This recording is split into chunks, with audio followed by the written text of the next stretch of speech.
I'm Maggie.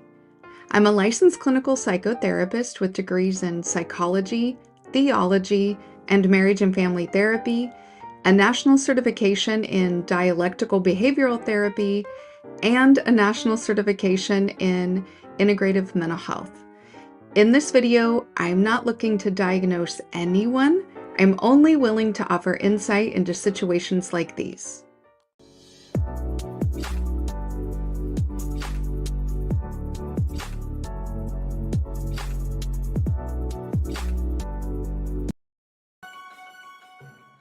Maggie Thompson is presenting the work titled The Book of Knowledge, The Keys of Enoch, written by J.J. Hurtak. Maggie Thompson is not validating nor supporting Hurtak's views, epiphanies, visions, beliefs, or words.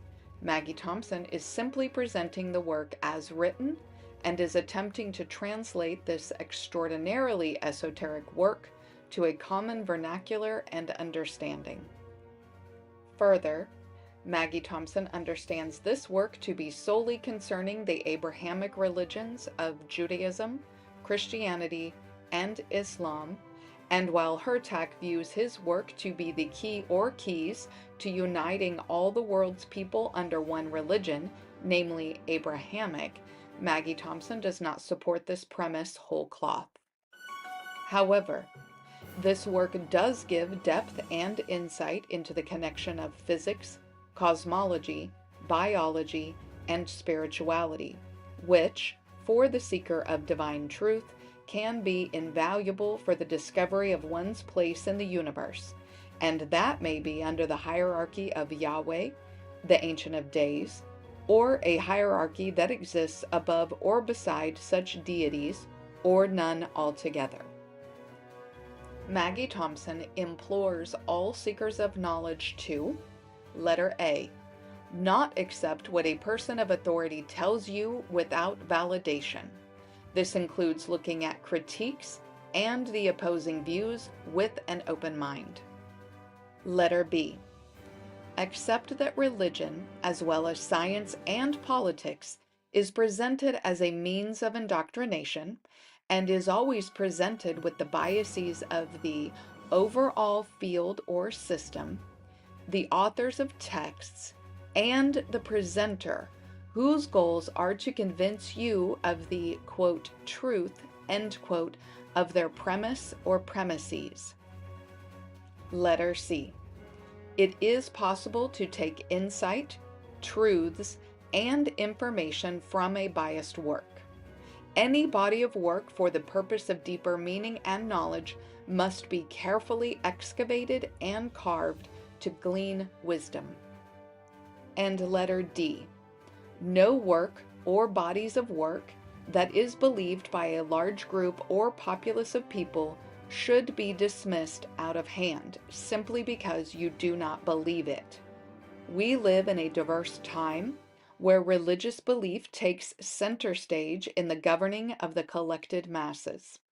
To truly understand the barriers and gateways to your personal success and fulfillment, you must accept that believers of any kind can and will do what is necessary to meet their goals. All right, we are here for the Book of Knowledge, the Keys of Enoch, key 3-1-0, pages 431 to 437. It's a short one, but my notes are not. So it says, the keys to the universe to come tell us this universe will be drawn into the spiraling radiations of light, quote, like water drawn out of a well, end quote. The evolutionary membrane will be extended beyond negative systems of relativity and attach itself to the membrane radiations of the evolutionary membrane in the next light zone. Light will attach itself to light like two conic sections synchronized into a spiral nebula of light life zones. Eons will travel through light radiations into, quote, the throne energy, end quote, which creates star universes like, quote, waters running eastward, end quote, under thresholds of, quote, the house of many mansions, end quote. I don't know what I just read. So we're going to get into it. That one was one of the more confusing ones. But first, let me welcome some folks. Auntie is here first, my favorite Auntie. She says hi with the peace sign. Adrian is here. He says, let's go. These are two founding members of the best live tribe on YouTube, bar none. Although I'm shadow banned a little bit right now because of the child sex abuse show. So, but those of you watching from the clouds, please feel free to say hello or make comments. You will be welcomed as long as you're appropriate. And shout out to the replay gang. So we are going to use multiple concepts to make her talks excessively esoteric work into something not so teric. I'll be critiquing his premises as well as trying to offer guidance. Because it became clear to us pretty early on that this book is a mix of Christian dispensationalism and Jewish Zionism. But we can dissect these keys to figure out what these people are up to, at least on a religious front. The full reading is available on this channel. You can watch it before, after, or not at all, because I'm going to read the highlights. Hey, Leon, thanks for joining us. So let's get started with the highlights. The universe is one house of many mansions, and Metatron explained to me that our entire universe is going through a vast leap into a new light creation, whereby the super galaxies, super spectrum galaxies, galaxies which are local universes, gas giant planets, and Earth-type planets will be raised to a new energy level. This is part of a changing energy network which is purifying itself. This is the consummation of the eons that is at the ascension of the universe. Purifying consumption of light energy. I don't know where he's going with this yet. So let's keep reading. It's still confusing. Sorry, but it is. All right. Within the house, I saw how our solar system within cycles of 25 million years moves closer to the center of the Kolob, K-O-L-O-B, our central sun, which is under the control of its throne energy. And Metatron showed me the many mansion houses of the Father, of which ours lies facing eastward in the Sea of Crystal. So I looked up Kolob in the glossary of this book, because as we know by now, he makes up words for stuff that already have a word, and he makes up definitions for things that already have a definition. So I looked up Kolob in the glossary. It says the central sun system, which forms the center of the house of many mansions. Okay, it is used to transplant light creation from star systems of advanced intelligence into new complex evolutions. Okay. In Kabbalistic and Hermetic writings, the Kolob is something different. Because yet again, here he is making up new definitions for words that already have a definition. So the Kolob is what we literally call the matrix, the veils. That is the Kolob. It is not a central sun system, and it's not transplanting light creations, these kind of things, okay?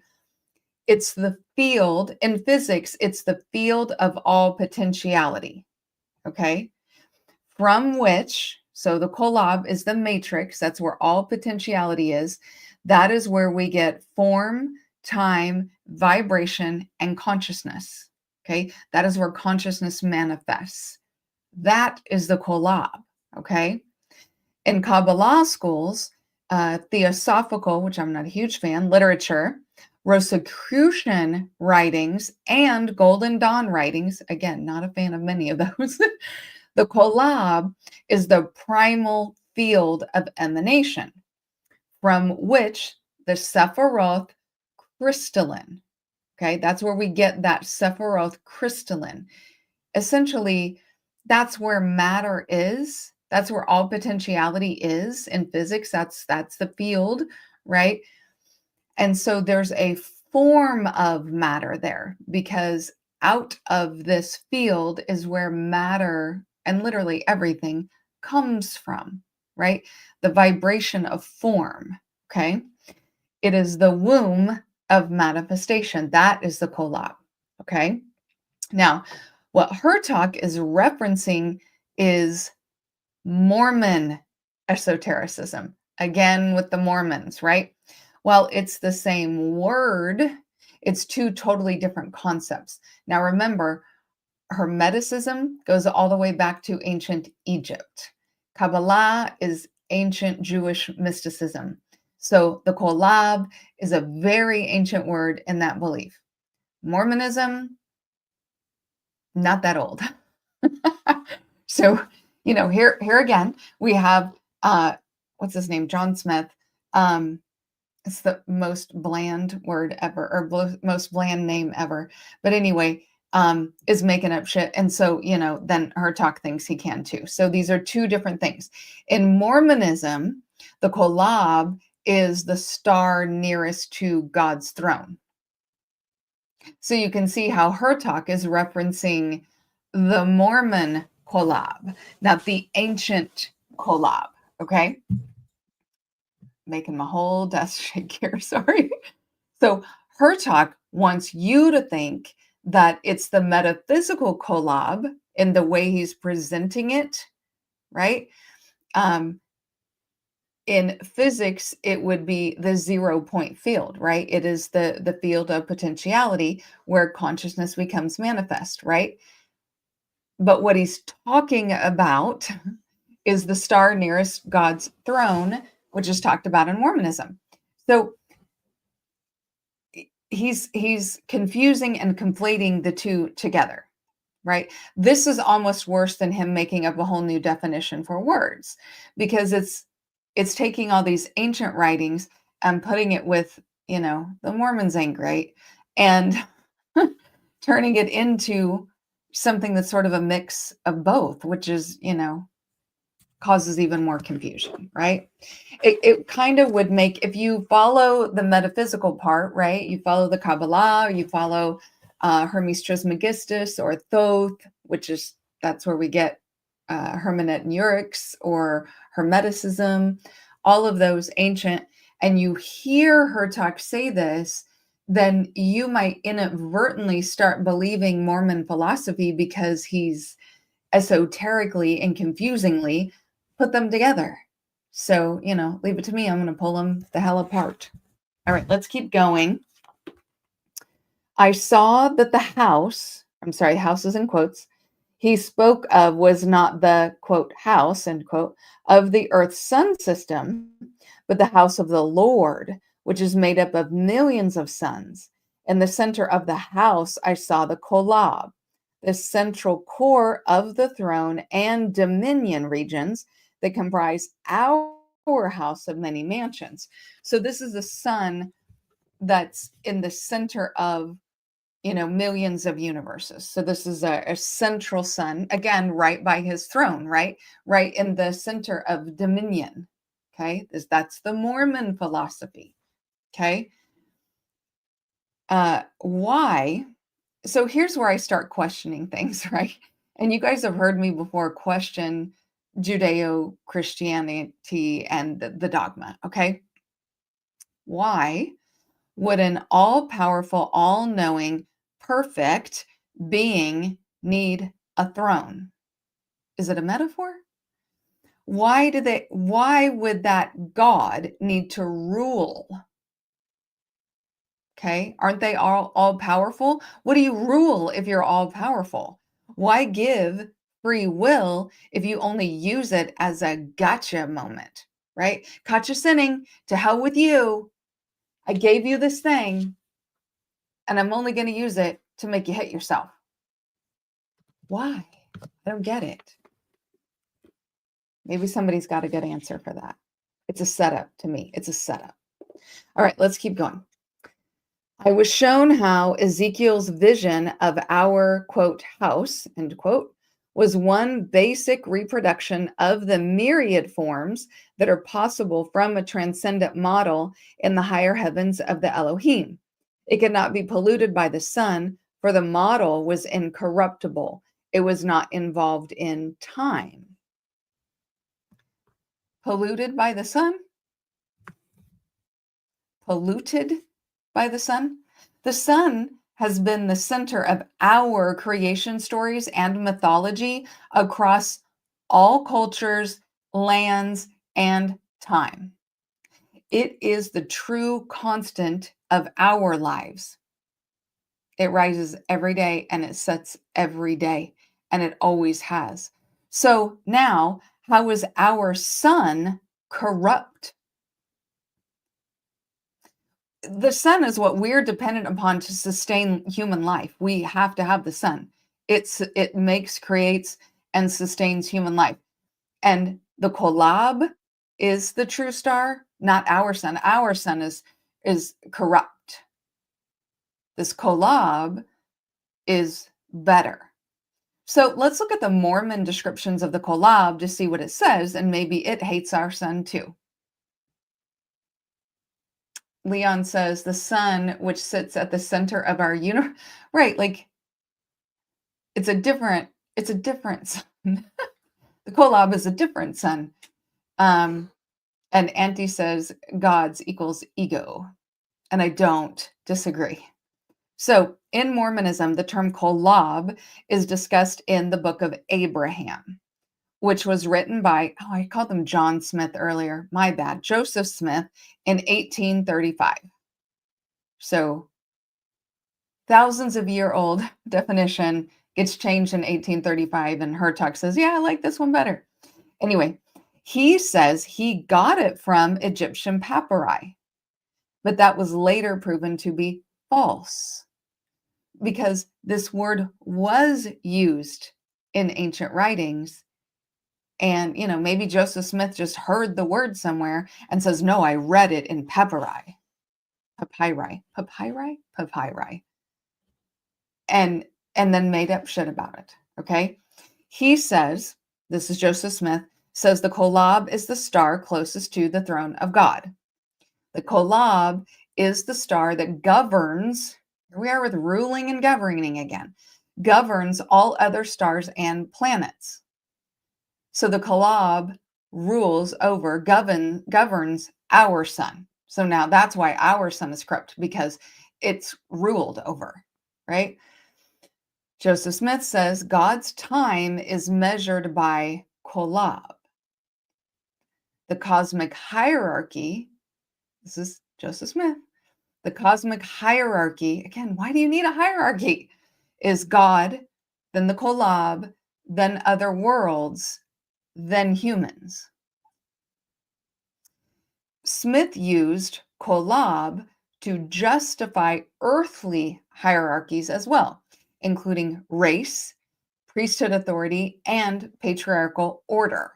He built an entire racial cosmology on the hierarchy of Kolob, and he was wrong in the first place. Smith taught degrees of spiritual proximity. So the closer to God, the closer to Kolob, right?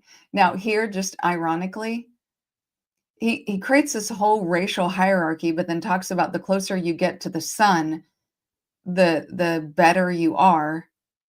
And then he's saying white people get close. We get sunburned outside for 30 minutes. Like, stop it. Just making stuff up. Hi, Kevin. Thanks for being here. So anyway, he says some spirits were noble, great, closer to God, and white. That's Joseph Smith. Black people were categorized as cursed in pre-existence and placed in marked bodies to show God's disfavor, although they're the only people who can be out in the sun. So in LDS's cosmic caste system, it is God, then the white male, so, God Kolob, so the white male is, placing himself at kind of the same level as the Kolob, right? Then the Kolob, so this is LDS. Number 3, then all the other noble and great white males. Number 4, white women through only through derivative glory. Now, derivative glory is I can only have glory through the man that I'm attached to. So if I'm not married, then if my father is a good man, I'll get the leftover glory from him. That's derivative. Okay. If I'm married, then I'll get the leftover glory through my husband. If my husband dies, I will get the leftover glory through my son, even if my son is like a month old. So, number 4 is white women through their derivative glory. Number 5 is all other races. And number 6 is Black people. Now, this hierarchical system is based upon Joseph Smith's idea of the collab, and he was wrong the whole time. And this is the version that Hertak is using. Yes, Adrian, white and delightsome. That's what they call it, being white and delightsome. Smith literally taught that Black people would be servants in the afterlife for eternity. Smith then crowned himself the king of Israel. Modern Mormons supposedly disavow the racism. They're like, yeah, no, even though that is foundational to our belief systems and our, Messiah, our prophet said all this, nah, we don't do that. But they never apologized for it. They never tried to make up for any of it. And they definitely kept the misogynistic, the chauvinist part of it. It is kind of capitalistic. So, is it Smith's version of collab? I don't get how it's not corruptible by the sun, right? Or literally how the sun could corrupt anything. That part I don't get. I don't understand how the sun, which is central to humanity, is corrupted. I don't get that. But maybe there's more. 36. Verse 36. Okay. Understand, O man of flesh, that the breath of the mouth cannot enumerate the watchers that go between the lower luminaries and the luminaries that stand at the portals of the Holy Great One.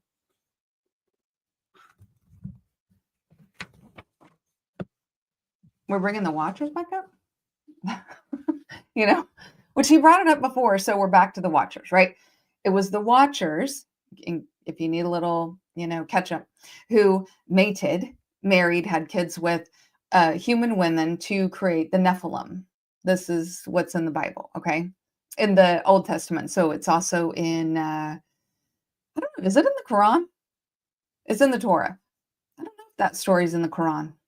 Can somebody find out for me? But anyway, it was the watchers who married, had sex with whatever, the human women to create the Nephilim. And so her talk is saying there are too many watchers to count. There's a lot of these, right? Why does he say that? Oh, because he's going Mormon again, right? Joseph Smith rewrote Genesis and called it the book of Moses, okay? This is where the watchers come from, it's Genesis. In his sermons, Smith refers to the watchers as those in between, right? Those in heaven who record the deeds of man. He says the watchers stand at the gate of heaven. It's literally what Hertak just said. Just like Hertak saying the watchers are the gatekeepers. Okay, so he went Mormon again. Okay, but again, my question becomes, if God is omniscient, omnipotent, all-knowing, controls everything, created time, created humans, knows everything, does everything, why does he need gatekeepers? Why does he need people watching and being like Santa Claus and writing down if you're naughty or nice? Like, why do we need a hierarchy? I don't get it. Why wouldn't God just make you do the thing that he wants you to do? All he's got to do is be like, do that, and then we do it. Like, I don't get it. I think maybe during the next key, we're going to get into that a little bit more. Like, what does it mean? And what's more logical, And I have never said on this channel, I don't believe in a God or God. I have also always said that I don't follow the God of the Jews because the God of the Jews never chose me. I am not one of the chosen ones of Yahweh. And her talks about Yahweh a lot.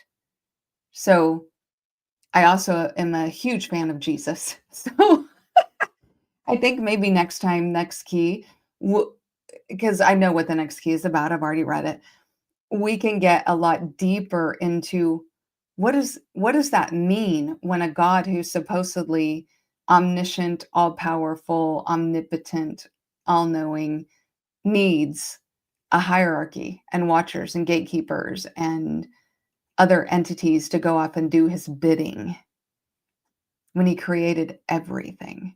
Doesn't make sense. So we'll look at that next time. Okay. Smith says the holy watchmen watch over Israel. They are those who minister unto the heirs of salvation. So when there are heirs of salvation, that means there are people who did not inherit salvation.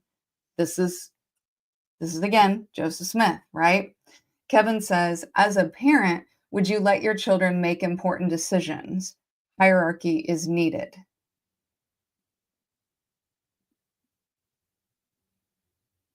That's a good question.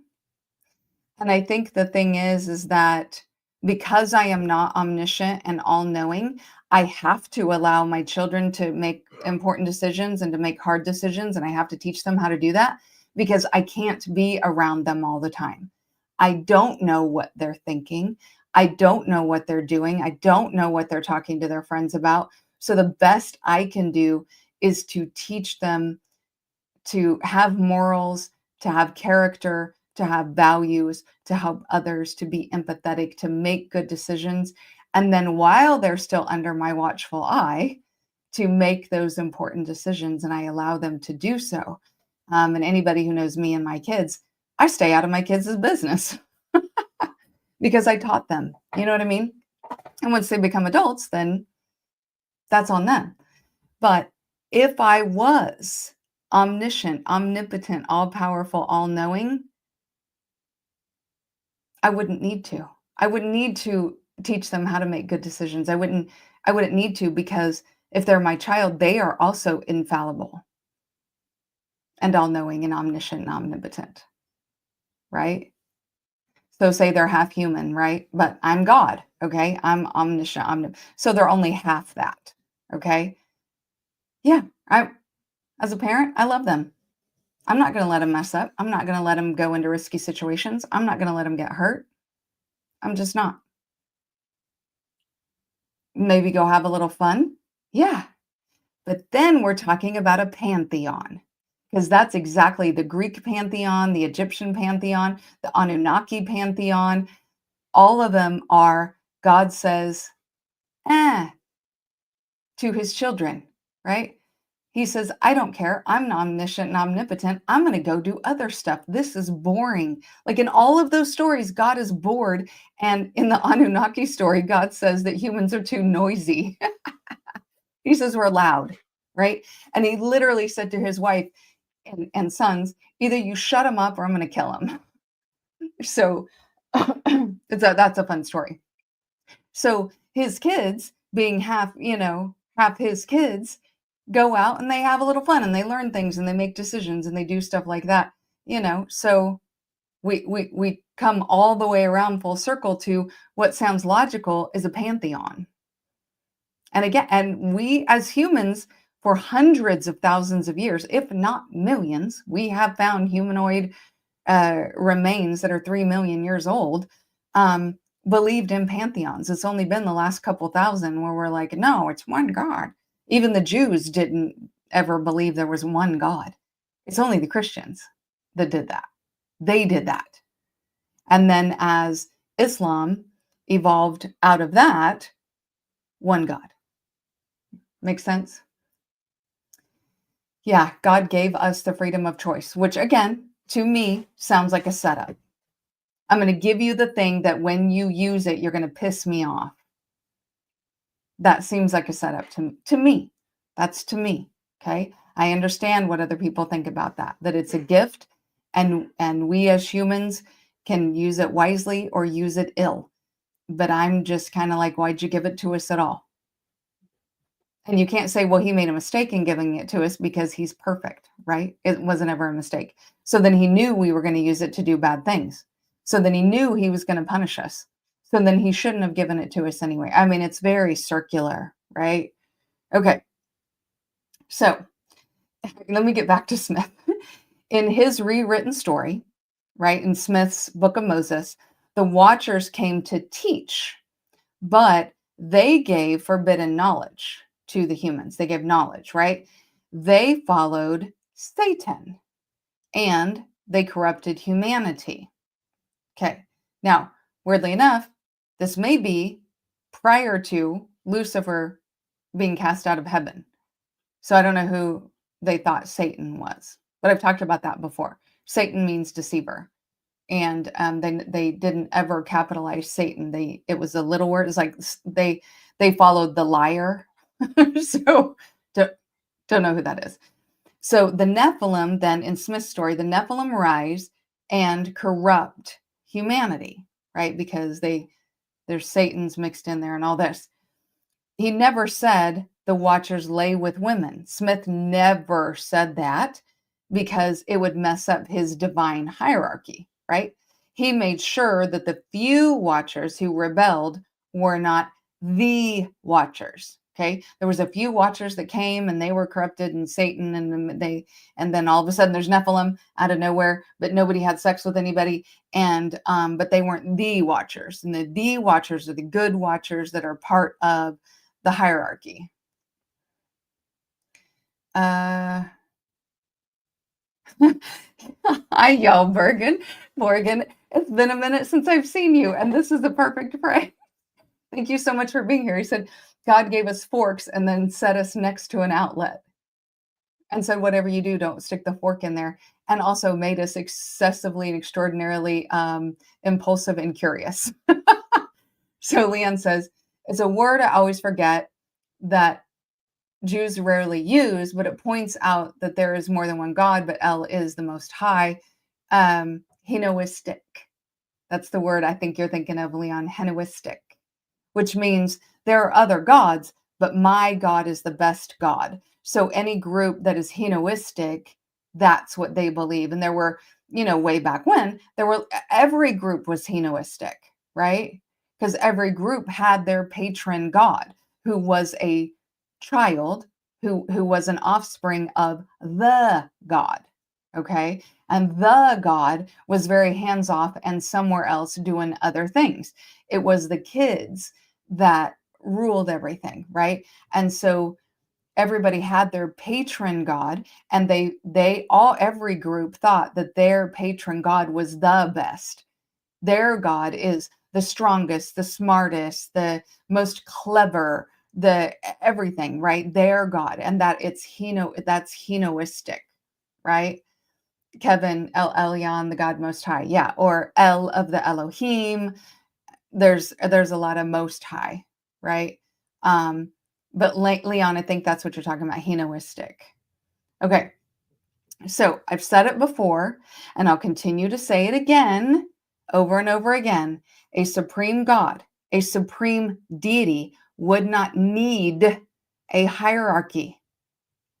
That God does not need middle managers or henchmen, right? He wouldn't need creators or workers.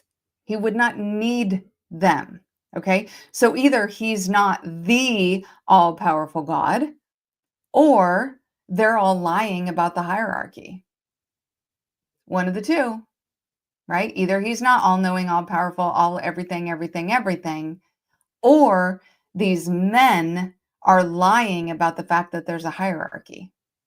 Either one of those two things are plausible, honestly, in my mind. In my mind. Leon says, yes, henoistic.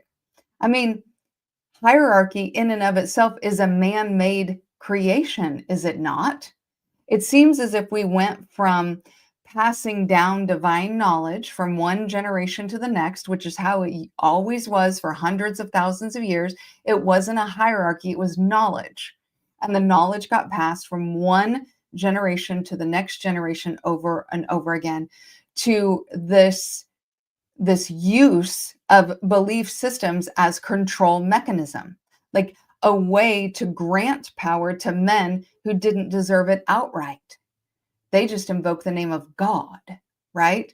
So here's the hierarchy, right? The monarchy of God. God is the king, right? It's the monarchy. He's the King of Kings and the Lord of Lords, right?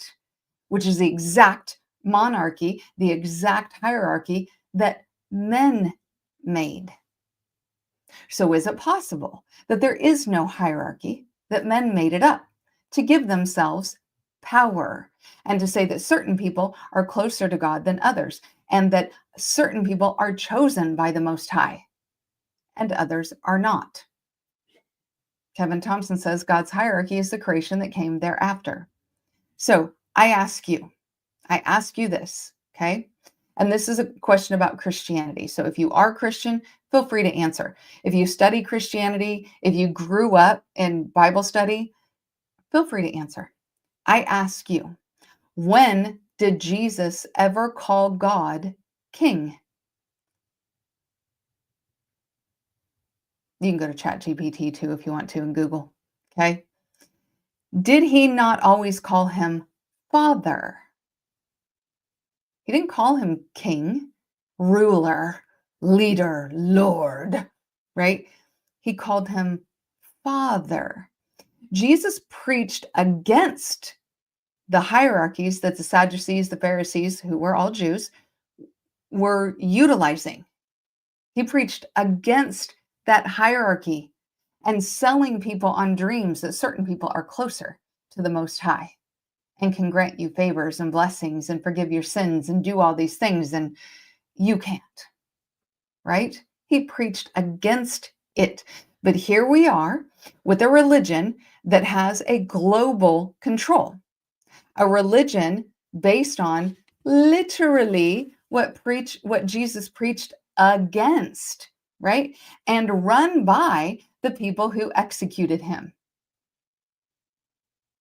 Kevin says, Jesus, the Son of God, the Father, is the King of Kings and Lord of Lords. God is the Father. I get that. Jesus never called God king. Okay?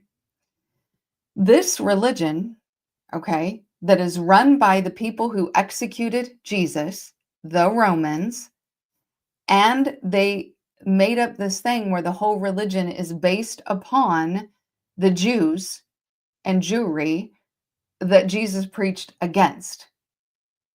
This religion that supported colonizing land has supported war, murder, and slavery because it was done all over the Old Testament. In the Old Testament, God kills 2 million people. Quick question. In the Old Testament, how many people does Lucifer kill?